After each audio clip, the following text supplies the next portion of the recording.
अचानक डिंपल क्यों हंसने लगी? अखिलेश ने भी हाथ जोड़ लिए। केंद्रीय संसदीय कार्य मंत्री किरेन रिजिजू ने आज लोकसभा में वक्फ संशोधन विधेयक पेश किया। इसको लेकर दोनों पक्षों के बीच जमकर बहस देखने को मिल रही है।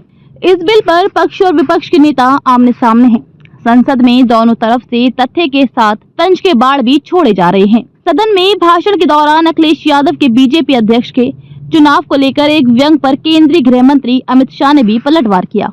अखिलेश यादव ने कहा कि भारतीय जनता पार्टी के अंदर ये मुकाबला चल रहा है कि खराब हिंदू कौन बड़ा है। उन्होंने कहा कि जो पार्टी ये कहती हो कि वो दुनिया की सबसे बड़ी पार्टी है, वो अब तक अपना राष्ट्रीय अध्यक्ष नहीं चुन पाई है। ये भारतीय जनता पार्टी क्या है? सपा अध्यक्ष के इस तंज पर अमित शाह खड़े हुए और पलटवार करते हुए कहा कि विपक्ष में जो भी पार्टी बैठी है वहाँ परिवार में से ही किसी को अध्यक्ष चुनना होता है, जबकि हमारे यहाँ 12 से 13 करोड़ सदस्य हैं। चुनाव की प्रक्रिया होती है, इसलिए देर लगती है। अमित शाह ने अखिलेश यादव को जवाब देते हुए कहा कि आपके यहाँ चुनाव नहीं होता, इसलिए देर नहीं लगती।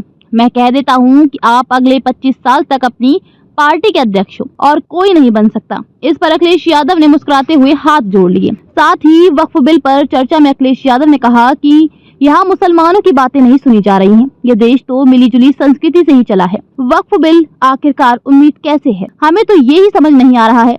वक्फ बिल में 2 महिलाओं को मेंबर बनाने पर अखिलेश ने तंज कहा कि बिहार चुनाव में देखूंगा कि बीजेपी वहां कितनी महिलाओं को टिकट देती है। उन्होंने सवाल उठाया कि जब देश में बेरोजगारी और महंगाई जैसे बड़े मुद्दे हैं तो ऐसे बिल की क्या जरूरत है। डिंपल ने इसे जनता के साथ धोखा करार दिया और कहा कि सरकार को असल समस्याओं पर ध्यान देना चाहिए। वक्फ बिल को लेकर संसद में सत्ता पक्ष और विपक्ष के बीच तीखी बहस है। गौरतलब है कि वक्फ बिल को लेकर संसद में सत्ता पक्ष और विपक्ष दोनों ही अपने अपने विचार रखे हैं। जहां सत्ता पक्ष से इसे गरीबों और मुस्लिम समुदाय के हित में बता रहा है, वहीं विपक्ष ने इसे जनता का ध्यान मूल मुद्दों से भटकाने और सत्ताधारी दल के फायदे का हथियार करार दिया है।